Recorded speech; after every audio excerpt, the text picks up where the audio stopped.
Bueno, cuando el profesor Cadena me invitó a hablar sobre este tema, yo le hice una pregunta.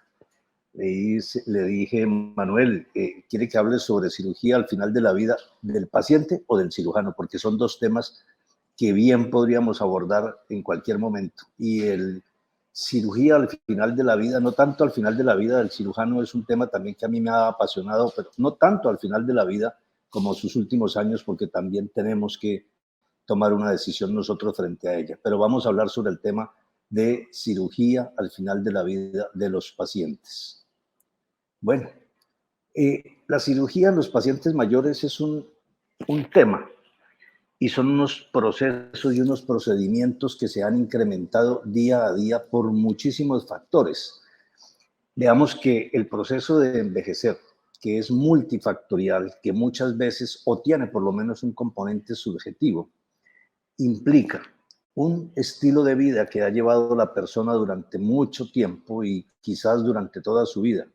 El factor nutricional, otro factor muy importante que hay que tener en cuenta porque va a repercutir realmente qué va a pasar con estos pacientes al final de su vida, en sus últimos años. Y por supuesto la atención en salud que haya tenido este paciente a lo largo de su vida y sobre todo de muchas patologías, como mencionamos más adelante, patologías crónicas que se van presentando progresivamente, desafortunadamente, en una buena parte de estos pacientes. En este paso del tiempo, los cambios fisiológicos, más que la misma edad cronológica, es muy importante porque va a repercutir finalmente en el comportamiento que eventualmente pueda tener un paciente frente a un procedimiento quirúrgico que sea necesario.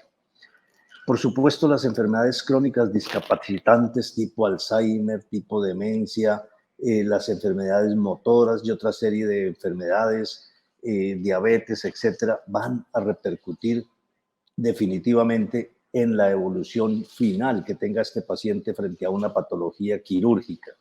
Y las enfermedades agudas sobrevinientes que pueden ser realmente el factor desencadenante de requerir una cirugía o deteriorar aún más a un paciente que está a punto de ser intervenido o ha sido intervenido o que, como acaba de mencionar el profesor Manuel Cadena, nos va a hacer plantear un tema tan importante como es la necesidad y el beneficio de esa intervención quirúrgica en la vida de ese paciente que tenemos frente a nosotros. ¿Vale la pena realizarle una intervención quirúrgica o es someter a un paciente realmente a un procedimiento que sería fútil porque realmente no le va a aportar absolutamente nada a él ni a su familia? Y sí, como él también lo mencionó, no hace justicia realmente porque el beneficio debe ser para muchísimos pacientes cuando nosotros tenemos recursos limitados y vamos a consumirlos en un paciente que realmente no se va a beneficiar de ello.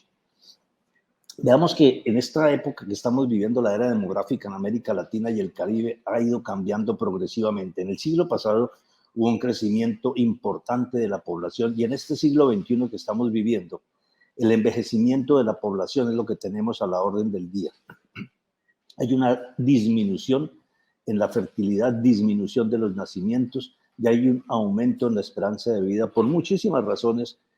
Ha ido cambiando esto y la esperanza de vida se ha ido prolongando día a día.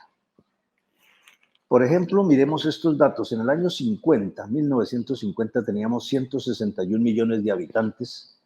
Para el año 2000 tuvimos 512 millones de habitantes. En el año 2050 se ha proyectado para 734 millones y nos llama la atención, nos debe llamar la atención que para el año 2100 la población seguramente va a disminuir, 687 millones de habitantes. Son muchísimos los factores, pero uno de los factores es la limitación en el crecimiento de la población por decisión de las mismas generaciones que se están desarrollando y creciendo. El envejecimiento de la población en nuestro medio tiene una esperanza de vida para el año 2040 a 70 años en promedio, para el hombre 73 y para la mujer 79, y seguramente con todos los cambios, los avances tecnológicos, los avances en la medicina, etcétera, este promedio de vida seguramente va a crecer y se va a acercar mucho más a los 80, 85, 90 años. Veamos algo sobre las diferentes etapas de la vida. los primeros años, la primera infancia que va hasta los 5 años, luego viene la infancia hasta los 11 años, la adolescencia hasta los 18 años, la juventud, ya estamos en otra edad cronológica, estamos hablando hasta los 26 años, y la adultez, que se consideraba antes en unos rangos inferiores a los que tenemos aquí, 27 a 59 años, y la tercera edad, que se empezaba a hablar desde los 60 años y se llegaba hasta todos los años que uno quisiera, 90, 95 años. Hoy en día se considera hasta los 79 años porque ha aparecido un nuevo renglón, que es la cuarta edad, el envejecimiento y la vejez, que se considera las personas que tienen 80 y más años. Debo mencionarles que la cifra de los mayores de 60 años, tercera y cuarta edades, en este momento en Colombia ocupa un número muy importante, el 13.5% de la población está dentro de este rango. Entonces ya podemos ir imaginando lo que nos espera a los médicos o a las nuevas generaciones de los médicos en general y a los cirujanos en particular cuando tienen que enfrentar la patología y enfermedades variadas de este grupo poblacional. Entonces el fin de la vida pues viene edad avanzada con muy buena salud y cada día seguramente en unos grupos poblacionales vamos a tener una vida saludable en ellos. Esto es importante, envejecer con salud. Ya hemos visto algunos de los factores y seguramente ya más adelante vamos a ver otros. Pero veamos esto, la cirugía en las personas mayores es una preocupación no solamente nuestra, y qué tema tan importante que han abordado y que ha propuesto el profesor Manuel Cadena para este evento en este renglón de la parte ética. Esto es una preocupación de todo el mundo, afectando a las políticas públicas que deben implementarse para poder manejar adecuadamente estos pacientes y los aspectos de la seguridad del paciente como tal. De manera general y sin duda, la edad es un determinante crítico que va a influir en el desarrollo de las complicaciones eventuales que se puedan presentar en estos pacientes y la mortalidad en el posoperatorio. Hoy en día tenemos unas cifras de mortalidad altas, pero que seguramente con todos los avances tecnológicos y otra serie de progresos va a ir disminuyendo progresivamente en la medida en que estemos enfrentando pacientes en mejores condiciones. El mayor número de cirugía de urgencias en los mayores de 70 años ha crecido y se presenta más en los hombres, una relación de 1.9 a 1 entre hombre y mujer. La hernia de la pared abdominal es el diagnóstico más frecuente tanto para los procedimientos selectivos como los procedimientos de urgencias. Estos son alrededor de la mitad de los pacientes de las hernias de la pared abdominal que requieren ser manejadas en estos pacientes de la tercera y cuarta edad que hemos mencionado con anterioridad.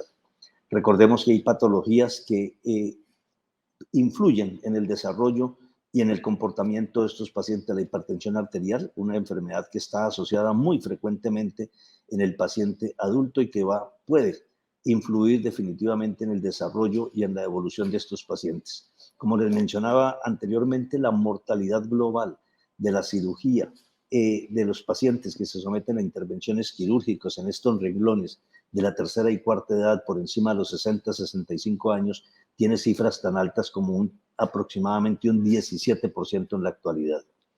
Más del 70% de estos pacientes que estamos sometiendo a intervenciones quirúrgicas durante estas edades, arriba de los 60, 65 años, estos pacientes presentaban estas patologías con anterioridad y seguramente muchísimos de ellos, si alguien los hubiera motivado, el médico que tiene el primer contacto con ellos, porque muchas veces desafortunadamente se les dice que esa hernia no es necesario operarla porque no le está molestando, ese cálculo que tiene en su vesícula no le va a causar mayor problema, eso fue un hallazgo casual y desafortunadamente estos pacientes terminan interviniéndose y no es excepcional que estemos operando hoy en día pacientes de 90, 94, 95 años con una patología de su pared abdominal, verbigracia o una hernia, cualquiera de ellas, un paciente sometiéndolo a una intervención quirúrgica como una colecistectomía a los 95 años, cuando este paciente seguramente desde los 60, 65 años la tenía presente y desafortunadamente no tuvo la motivación suficiente para someterlo a una cirugía. Y sí llegamos a estas edades muy avanzadas con muchísimos más riesgos para su evolución final. La disminución en la turgencia y la elasticidad de la piel son algunos de los cambios que empiezan a producirse progresivamente con el paso de los años. La disminución del agua corporal total. Esto es progresivo, el 20 al 30% se va perdiendo con el paso de los años. El riesgo alto de deshidratación aguda. Muchísimos pacientes viven en el borderline por una deshidratación crónica que llevan por la falta de ingesta adecuada de líquidos, porque se les olvida a los pacientes mayores estar ingiriendo líquidos frecuentemente. El aumento de la grasa corporal total se incrementa en ellos por varios factores. Uno de ellos, la inactividad, la dieta, el sedentarismo, etcétera, va a contribuir en estos pacientes a tener mayores depósitos de grasa. Pero veamos también otros factores como es la pérdida de su masa muscular progresiva por ese sedentarismo, la disminución de su actividad, la falta de hacer una actividad deportiva progresiva y sostenida, va disminuyendo también su masa ósea, enfermedades crónicas como la artrosis, la osteoporosis, que van a limitar definitivamente la movilidad de estos pacientes y van a contribuir a que estos pacientes, cuando son intervenidos quirúrgicamente, se incrementen riesgos como el tromboembolismo pulmonar y sobre todo si lo asociamos con algunas alteraciones cardiovasculares que son muy frecuentes que se presenten en este grupo poblacional, que son, se disminuye su frecuencia cardíaca, se aumenta la tensión arterial, la arteriosclerosis progresiva y todo esto aunado a muchos de los medicamentos que estos pacientes toman frecuentemente, betabloqueadores, antihipertensivos, etcétera, que van a contribuir a que con la pérdida de la masa muscular y todos estos cambios a nivel osteomuscular van a llevar a un riesgo elevado de patologías tales como el tromboembolismo cuando se someten a intervenciones quirúrgicas. Las hipercifosis, que es frecuente que veamos en las personas mayores, va a dificultar la misma posición en la mesa quirúrgica y en la misma cama de recuperación o en la cama en la unidad de cuidado intensivo de estos pacientes. Otro tipo de patología, las enfermedades crónicas, tipo alteraciones en el metabolismo como la diabetes crónica, la diabetes progresiva y crónica que llevan muchos años.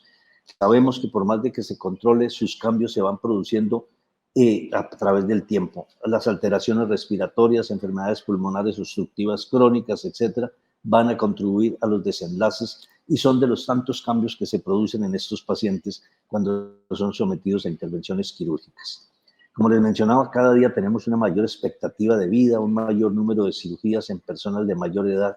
Y veamos esta cifra, 1 de 4 cirugías que se hace en mayores de 65 años. Estos son unas cifras importantes y cada día, repito, van incrementándose por la mayor expectativa de vida. Entonces, varias de las preguntas que nosotros tenemos que hacernos frente a estos pacientes son: ¿cuál sería el análisis ético y bioético de las indicaciones o de la negación de una cirugía en ancianos? Y acabamos de escuchar una charla tan importante como la que ha presentado el profesor Manuel Cadena ahora sobre la futilidad de muchas de las intervenciones quirúrgicas en los pacientes mayores de edad, y lo acabamos de ver y aún lo seguimos viviendo con algunos pacientes que nos quedan como consecuencia de la pandemia que estamos pasando y que ya por fortuna estamos casi del otro lado. Pero muchísimas fueron las presiones para realizar, como él lo mencionaba, las traqueostomías, las gastrostomías en pacientes realmente terminales que fallecían 24, 48 horas después de un procedimiento, sometiendo innecesariamente a un paciente a una intervención quirúrgica, exponiéndose, como nos acaba de pasar con muchos de los cirujanos en estas intervenciones quirúrgicas en pacientes con enfermedades como la COVID-19, a ellos mismos como tal y a sus familias, etcétera, frente a procedimientos, repito, que eran innecesarios si se hubiera hecho un análisis cuidadoso de ellos y no hubiese existido tanta presión emocional para cada uno de los grupos quirúrgicos en las diferentes instituciones, y no solo en nuestro medio, sino en el mundo entero. Bueno, el anciano es un valor incondicional y absoluto como persona, ya se ha mencionado, su dignidad que debe respetarse y conservarse a toda prueba, el respeto a la vida que es inviolable. Estos son unos temas que no admiten discusión. Por lo tanto, debemos, sea o no sometiendo a este paciente a intervenciones quirúrgicas, a procedimientos médicos, etcétera, tenemos que respetar absolutamente todas estas condiciones, su respeto como persona, su dignidad como ser humano. Aristóteles mencionaba en su objetivo de la ética, en su Ética a Nicómaco, sobre el objetivo de la ética y de la vida, obtener y vivir con felicidad, vivir bien y actuar bien, sin dolor, sin molestias. Eso es uno de los objetivos que nosotros tenemos que perseguir como médicos y como personas frente a la población que se nos encomienda día a día, una buena calidad de vida para ellos. Pero también tenemos que evitar tratamientos que prolonguen la vida sin sentido, como se acaba de mencionar, los procedimientos futiles, evitar el encarnizamiento terapéutico, prolongando la vida innecesariamente uno, 2 días, 8 días, 15 días con un desenlace sin una calidad de vida, si es que logramos sacar adelante a este paciente con unas secuelas terriblemente graves que comprometen aún más su estado general o simplemente falleciendo estos pacientes tempranamente. Es importante dentro del manejo que nosotros demos a estos pacientes el diálogo permanente, brindarle seguridad, brindarle un apoyo y una confianza absoluta, que el paciente sienta que estamos haciendo lo mejor para él y hablando con claridad, no solo con él, sino con su familia. Es importantísimo que estemos en contacto permanente con ellos desde todo punto de vista. Ya mencionábamos algunas de las alteraciones que se presentan en estos pacientes con anterioridad y hay otras, las alteraciones anatómicas y fisiológicas progresivas, las características biológicas y de multimorbilidad que se presenta en ellos. La evaluación preoperatoria tiene que tenerse en cuenta todos los aspectos, como estábamos mencionando en la diapositiva anterior, un diálogo claro, sincero con los pacientes, respetando absolutamente todas sus creencias frente a las enfermedades y sus creencias religiosas, todos sus aspectos hay que respetarlos y conservar la dignidad de él como ser humano. La privacidad, el respeto. Esto es muy importante. Recordemos que cuando nosotros examinamos pacientes en algunas instituciones donde no hay cubículos especiales y nosotros nos olvidamos de conservar la privacidad, exponemos a veces los pacientes y los pacientes se sienten mal cuando se desnudan frente a otros pacientes, así sea de congéneres, y ellos sienten que se les ha alterado toda su privacidad, se les ha irrespetado porque se sienten que no tuvimos por qué haberlos expuesto y mostrarle a otros pacientes sus condiciones físicas. El estrés perioperatorio que se maneja con los pacientes, que manejan los pacientes, esto es un factor importantísimo que hay que tener en cuenta y que hay que manejarlo con un equipo multidisciplinario. Este estrés perioperatorio va a alterar las defensas de los pacientes y los va a hacer mucho más susceptibles a infecciones que se van a presentar en el trans o en el posoperatorio inmediato. Las posibilidades de convertirse en dependiente en el posoperatorio. Estos pacientes, como lo hemos visto en muchísimos de los que estamos cursando actualmente en esta pandemia, han terminado siendo dependientes de oxígeno durante mucho tiempo y esto ha llevado a una calidad de vida deteriorada en ellos. El cuidado perioperatorio es muy importante que lo tengamos en cuenta y debemos explicárselo adecuadamente a los pacientes y a sus familiares, y el estrés que van a manejar estos pacientes en las unidades de cuidado intensivo.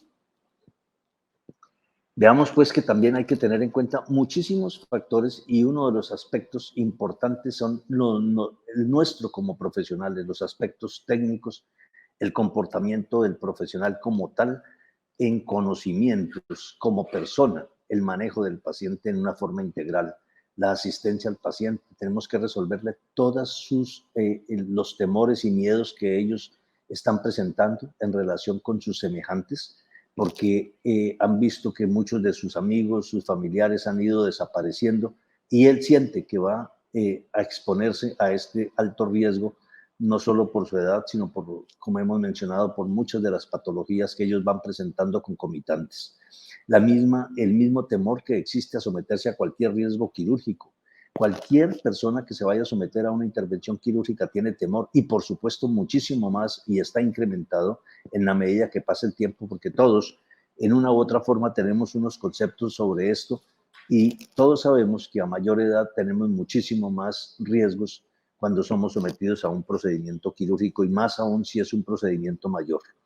La respuesta del paciente es un factor a tener en cuenta desde todo punto de vista: el equilibrio funcional, el aumento de su vulnerabilidad, el aumento de riesgos y las complicaciones postoperatorias que se van a presentar en estos pacientes por la misma intervención quirúrgica o por sus patologías asociadas.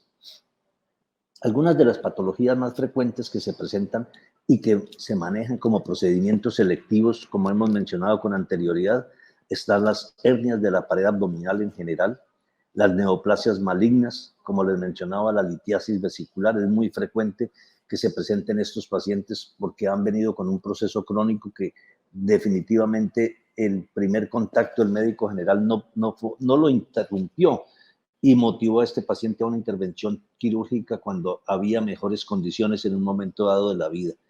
Los prolapsos genitales en las mujeres, las fracturas de cadera y otras alteraciones ortopédicas son muy frecuentes que se requieran corregirse en las personas de edad mayor. Las cirugías oftalmológicas, que muchas de ellas se hacen con procedimientos con anestesias locales, locales asistidas, locales controladas, pero que igual someten y exponen a los pacientes a riesgos.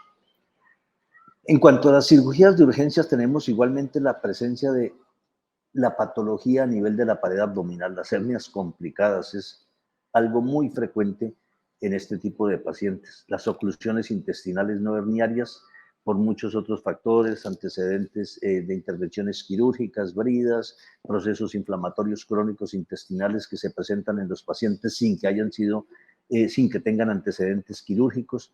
Como mencionábamos, la colecistitis aguda litiásica que se ha venido presentando crónicamente en estos pacientes, la enfermedad acidopéptica complicada, bien sea por perforación, por sangrado, que requieran una intervención quirúrgica porque se hace incontrolable este sangrado, por ejemplo. La apendicitis aguda es otra patología que se presenta con frecuencia en estos pacientes de edad. Otra patología, la enfermedad diverticular complicada, la presencia de neumotórax espontáneo por pacientes que tienen patologías crónicas y que desembocan finalmente en un neumotórax, y patologías isquémicas de diferente índole, bien sea en su pared abdominal, miembros inferiores, etc. Las complicaciones que se presentan en estas personas mayores, tenemos que tener en cuenta, algunas de ellas son estas: el delirium o cuadros confusionales posanestesia, el estreñimiento, retenciones agudas de orina, pacientes que tienen una patología crónica prostática, lesiones por presión, úlceras por presión por falta de movilidad adecuada de estos pacientes, fenómenos de broncoaspiración, neumonías, alteraciones hidroelectrolíticas. Lo mencionábamos que estos pacientes con alguna frecuencia tienen alteraciones crónicas, las infecciones en el posoperatorio de estos pacientes, la sepsis, las caídas, olvido de toma de medicamentos, etcétera, son otra serie de complicaciones que se presentan con frecuencia en ellos. Hay que tener en cuenta también el ayuno preoperatorio. Recordemos que estos pacientes no se pueden exponer a retrasos, ni a cancelaciones, ni a aplazamientos de sus intervenciones quirúrgicas. Son pacientes que tienen unas limitaciones fisiológicas muy importantes. El ayuno es algo que no se puede prolongar en ellos. Hay que proporcionarles seguridad y comodidad a estos pacientes. Y algo muy importante que ha tomado auge en los últimos años, por fortuna, el cambio en el trato, un trato humano a estos pacientes, un factor muy importante en ellos, el trato cariñoso, respetuoso, comprensivo, brindándoles absolutamente confianza permanentemente. Recordemos que los pacientes siempre tenemos que escucharlos, mirarlos siempre a sus ojos, apoyarlos y darles confianza, explicarles permanentemente sobre la evolución de sus patologías, permitirle una participación activa en la toma de decisiones, y no solo al paciente, sino a sus familiares. Pero por encima de todo, el paciente como tal, si él conserva absolutamente sus sentidos íntegros. La participación de la familia como soporte, hay que permitirle que el paciente exprese absolutamente todas sus manifestaciones, sus aspectos religiosos, todos sus temores. Es nuestra obligación siempre, permanentemente, aclararles a ellos.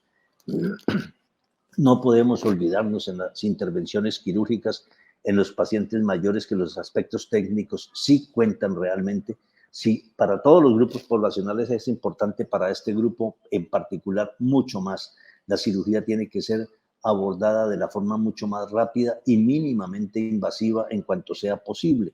Esto alivia el dolor, esto hoy en día hace que los procedimientos sean mucho más versátiles y mucho más rápidos, y aquí también cuenta la capacidad del cirujano. Es muy importante la persona que sea una persona íntegra, que tenga una habilidad que le permita resolver lo más rápidamente posible la patología de estos pacientes para exponerlos al menor tiempo quirúrgico. Ese otro factor muy importante son las instituciones que tienen que irse adaptando progresivamente a la mayor demanda de cirugías en los ancianos. El déficit cognitivo que presentan ellos, el déficit auditivo, el déficit visual, las alteraciones motoras, las alteraciones propias de cada una de las enfermedades y patologías hacen que las instituciones tengan que cambiar muchas áreas de ellas para poder albergar a estos pacientes. Cambios estructurales como son los pisos antideslizantes para disminuir las posibilidades de caídas, de fracturas en estos pacientes en sus diferentes posoperatorios, barras de apoyo en los baños, las agarraderas en las camillas, etcétera. Son algunos de los factores que muchas instituciones aún hoy en día no las tienen y que deben ir cambiando progresivamente. Los cambios de la planificación y la rutina, los horarios extendidos de visita y permanencia de los familiares con ellos y sus cuidadores. Esto es muy importante. Hay instituciones ya en nuestras ciudades y en Colombia, en particular algunas de ellas, que permiten un acompañamiento y visitas extendidas en las unidades de cuidado intensivo a algunos de sus familiares durante 24 horas. Y otro factor que es muy importante y que en algunas instituciones se ha implementado es la musicoterapia, que va a ayudar a la recuperación de estos pacientes. La comunicación, como hemos mencionado, una necesidad humana básica. Debe hacerse con la familia, debe permitirse de que sus amigos lleguen allí, debe hacer a través de los profesionales de la salud. Todos tenemos que estar hablando permanentemente con los pacientes y somos nosotros sin delegar esta función en nadie. Hay que hacer todo lo posible para que estos pacientes evolucionen libres de dolor y de sintomatología que les sea incómoda y que los deteriore aún más. Es importante también, como hemos mencionado, no crear falsas expectativas, hablar con claridad con los pacientes, el silencio, agarrar su mano, y esto le permite darle una confianza importante a los pacientes. Recordemos siempre su vida, respetarla en una forma y un trato digno hasta el momento final de ellos. Los cuidados paliativos que se iniciaron en los años 60 por una enfermera y posteriormente médica que inició un manejo integral en este tipo de pacientes, pacientes que por alguna razón consideramos que no son candidatos a someterse a una intervención quirúrgica, pero no podemos abandonarlos, tenemos que cuidarlos de la mejor manera, el trato digno, el trato humano, siempre respetando todo en su paciente y en su familia. Ya para terminar, quiero mencionar que, como hemos dicho, hay una mayor expectativa de vida progresivamente. Hay que darle a estos pacientes un soporte físico, emocional y psicosocial, religioso, jurídico, apoyo y soporte permanente con su familia, un soporte total en todas las esferas. No olvidar los factores y los aspectos éticos, la humanización y el trato digno. Los cuidados deben ser individuales para este grupo de pacientes, siempre preservando su identidad y salvaguardando su privacidad. Muy importante esto. Ofrecer procedimientos mediante técnicas mínimamente invasivas, disponibilidad en todos los soportes necesarios para mejorar los resultados progresivamente. Importantísimo, como se ha mencionado en nuestra charla, en la charla anterior del profesor Cadena, evitar cirugías e intervenciones innecesarias y evitar el encarnizamiento terapéutico, que seguramente no va a prolongar más allá de 24, 48 horas, una semana, la vida de estos pacientes con una calidad pésima. Evitar los procedimientos que no aportarán al beneficio del paciente ni a la prolongación de su vida con calidad ni con dignidad, la futilidad que se ha mencionado en la charla anterior.